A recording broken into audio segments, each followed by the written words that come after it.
നല്ലൊരു ഉറക്കം ഉറങ്ങിക്കൊണ്ടിരിക്കുമ്പോൾ ഇയാൾ വിളിച്ചിട്ട് പറഞ്ഞു ഇന്നും സാധനം വാങ്ങിയില്ലെങ്കിൽ നാളെ മുതൽ നമുക്ക് പട്ടീനെ എടുക്കട്ടോ.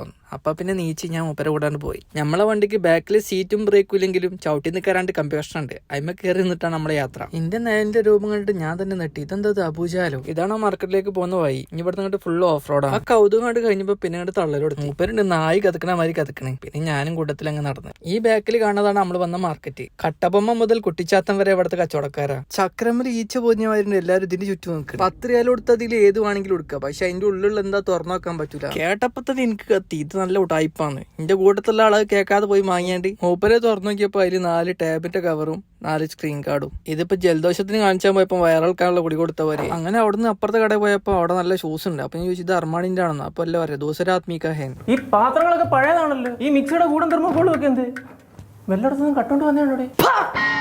അങ്ങനെ നമ്മൾ അവിടുന്ന് പോകുന്നു. ഇത്ര നേരമായിട്ട് ഞങ്ങൾ വാങ്ങിയത് മുന്തിരിയും കുറച്ച് പച്ചക്കറിയാണ്. തിരിച്ച് റൂമിൽ പോകണ വൈക്കാൻ നമുക്ക് നല്ല തണുത്ത വെള്ളമാണ് കിട്ടി. അത് ആ ചൂടത്താണ് കുടിക്കുമ്പോണ്ടല്ലോ അപ്പൊ തോന്നുന്നു നമുക്ക് ദുനിയാവിലെ ഏറ്റവും ടേസ്റ്റുള്ള സാധനം ഇതാണ്. കറി വെക്കാൻ ഒന്നും കിട്ടാത്തതുകൊണ്ട് കുറച്ച് ചിക്കനും മേടിച്ച് ഞാൻ റൂമിൽ കണ്ട് വിട്ട്. അപ്പൊ ഒക്കെ ശരി എന്നാ ഫോളോ ചെയ്താൽ അടുത്ത വീഡിയോയിൽ കാണാം. എങ്ങനെ തോണ്ടിക്കൊണ്ട് നീച്ച് പോയാടാ അവിടുന്ന്.